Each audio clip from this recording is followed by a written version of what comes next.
ফল খাওয়ার উপকারিতা অসংখ্য। ফল আমাদের শরীরের পুষ্টির জন্য প্রাকৃতিক উৎস। কিছু উদাহরণ যা দেওয়া যেতে পারে: পুষ্টির চাহিদা পূরণ। ফল বিভিন্ন ভিটামিন, মিনারেল, অ্যান্টিঅক্সিডেন্ট এবং ফাইবার সমৃদ্ধ।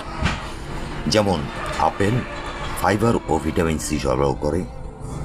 কলা পটাশিয়াম সমৃদ্ধ এবং শক্তি বাড়াতে সাহায্য করে। হজম শক্তি উন্নত করে। ফলের ফাইবার হজম শক্তি উন্নত করতে সাহায্য করে এবং কোষ্ঠকাঠিন্য প্রতিরোধ করে। রোগ প্রতিরোধ ক্ষমতা বাড়ায়। ভিটামিন সি সমৃদ্ধ ফল যেমন কমলা, লেবু, আমলকি শরীরের রোগ প্রতিরোধ ক্ষমতা বাড়ায়। ত্বক উজ্জ্বল করে। পেঁপে এবং আমের মতো ফল ত্বকের স্বাস্থ্য উন্নত করে এবং উজ্জ্বলতা বাড়ায়।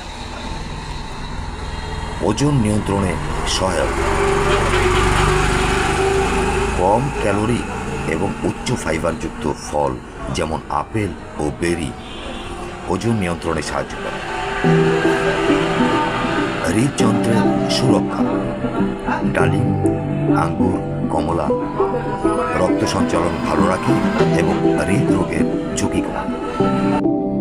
ডিহাইড্রেশন প্রতিরোধ কার্যকর।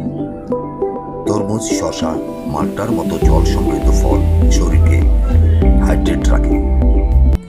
মানসিক স্বাস্থ্যের উন্নতি। ফলের প্রাকৃতিক শর্করা মস্তিষ্ককে উদ্দীপ্ত করে এবং মানসিক চাপ কমাতে সাহায্য করে। তাই আমাদের প্রতিদিনের খাদ্য তালিকায় ফল অন্তর্ভুক্ত করলে শরীরের মন এবং শরীর উভয়ই